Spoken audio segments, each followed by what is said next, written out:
Wali Kota Jambi Maulana didampingi Wakil Wali Kota Diza Hazra Al-Josa memimpin rapat koordinasi percepatan penanganan dan penanggulangan banjir di Kota Jambi.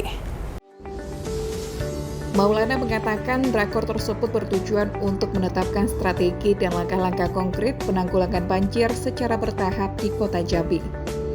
Dalam penanganan ini, pemerintah pusat juga telah menyiapkan anggaran untuk beberapa titik kawasan yang fokus untuk mengurangi dan mereduksi banjir dalam wilayah Kota Jambi. Dan pihaknya juga sudah berbagi tugas antara pihak balai, pemerintah provinsi, dan pemerintah kota. Difokuskan pada titik-titik yang tidak memerlukan pembebasan lahan, khususnya pada kolam retensi. Upaya konkret lainnya selain bekerja sama dengan PWSS dan Pemprov Jambi, pihaknya juga akan bekerja sama dengan Pemkab Muaro Jambi yang batas-batas wilayahnya langsung berhubungan dengan Kota Jambi.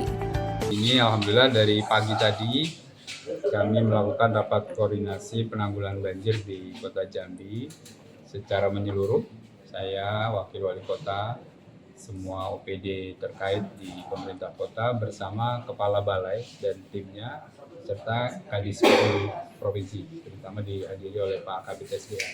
Dari rapat ini alhamdulillah terlihat jelas langkah-langkah konkret yang akan kita laksanakan untuk penanggulangan pengurangan banjir secara bertahap.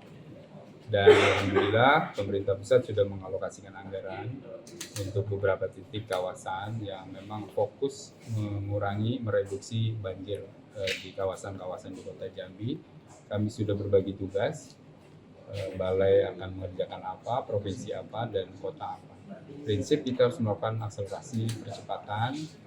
Insya Allah sampai dengan bulan 5 ini sudah ada langkah-langkah yang akan kita lakukan. Mulai dari crossing, mulai dari pelebaran, mulai dari perencanaan untuk membangun retensi dan lain sebagainya yang insya Allah sudah ada kajiannya untuk bisa mengurangi potensi banjir di wilayah kita. Kemudian ada beberapa titik yang memang berhubungan langsung dengan pemerintah Kabupaten Muaro Jambi.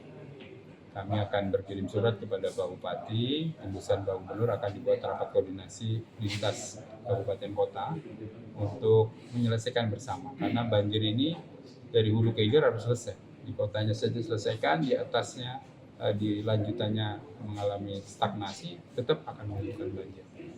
Mudah-mudahan langkah-langkah ini merupakan upaya konkret kita ke depan. Mengenai penanganan Sungai Asam yang masih terkendala pembebasan lahan untuk dikerjakan BSS seperti apa Pak? Ya, jadi memang dalam konteks pelebaran ini sudah banyak yang harus melakukan pembebasan lahan. Ada yang sudah bisa dikerjakan beberapa titik, ada yang masih terkendala. Kami sedang berusaha juga bersama dengan Kepala Balai untuk bisa pembebasannya alokasi anggarannya dari pusat, kami yang mendampingi. Tapi semuanya akan kita perjuangkan secara maksimal. Prinsipnya ada dana atau tidak ada pembebasan lahan, kita akan mengerjakan dulu mana-mana yang tidak memerlukan pembebasan lahan. Jadi kami sudah memiliki data penyebab-penyebab banjir secara holistik, dan nanti akan kita kaji yang tidak perlu pembebasan lahan, crossing jalan dan lain-lain, box cover dan lain-lain yang bisa kita kerjakan tanpa pembebasan lahan. Beliau sudah pasang badan untuk mengerjakan itu. Intinya kita berbuat langkah demi langkah. Jadi jangan terpaku satu nggak selesai kemudian nggak ada yang kita kerjakan. Kami akan sudah menetapkan tadi kita kerjakan mana yang bisa kita kerjakan. Banyaknya bangunan mungkin yang di atas drainasi dan lain sebagainya yang menghambat aliran air itu seperti apa? Iya, itu tadi sudah ada dari Perkim, dari LH, ada aspek penegakan hukum, mulai dari persuasif tentunya. Dan yang paling penting adalah ke depan dalam perizinan PBG dari bangunan, termasuk juga kawasan perumahan baru dari developer, itu wajib betul melihat, kebetulan peta kita sudah utuh sekarang, bisa melihat secara utuh tata ruang yang lebih jelas. Dari mana ke mana, siapa yang menyebabkan banjir itu sudah terlihat betul dari data ini. Sehingga setiap ada perizinan langsung buka peta itu. Ini punya dampak apa enggak? Kalau punya dampak membahayakan, menimbulkan banjir baru atau memperparah banjir, itu tidak kita keluarkan izin.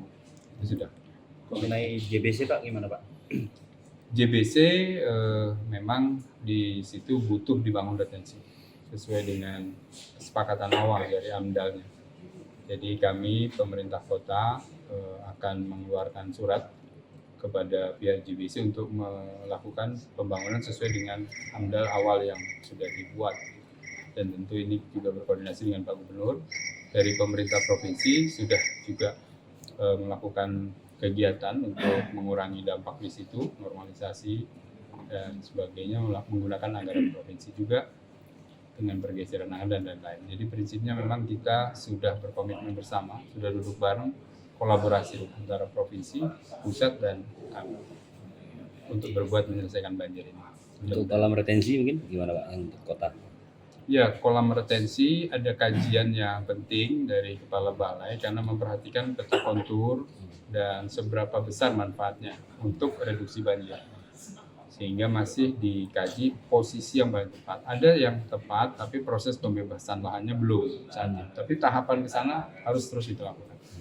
Jadi nanti prinsipnya dana yang sudah ada ini, kalau retensi terganggu, kita buat yang lain. Pokoknya kita bisa kerjakan. Apa yang bisa kita kerjakan dengan dana yang sudah dialokasikan oleh pusat. Pak, berapa titik Pak untuk lokasi yang akan dibangun nanti Pak? Masih dibuat DED-nya. Nah, berdasarkan kajian, karena keputusan untuk bisa berbuat itu baru hari ini, hasil dari rapat ini. Maka setelah rapat ini semua akan bekerja keras untuk menghitung daerah mana yang bisa, kemudian buat DED-nya, keluar angka-angkanya berapa titik yang bisa kita buat. Jadi setelah rapat besar ini akan ada rapat teknis antara Kepala Balai dengan teman-teman yang lain. Maulana juga ingatkan dinas terkait dalam memberikan perizinan bangunan gedung harus melihat secara utuh pemetaan tata ruang dan kita akan pastikan betul setiap perizinan sehingga mengetahui apa-apa saja dampaknya ke depan. Heru Syaputra, JEK TV melaporkan.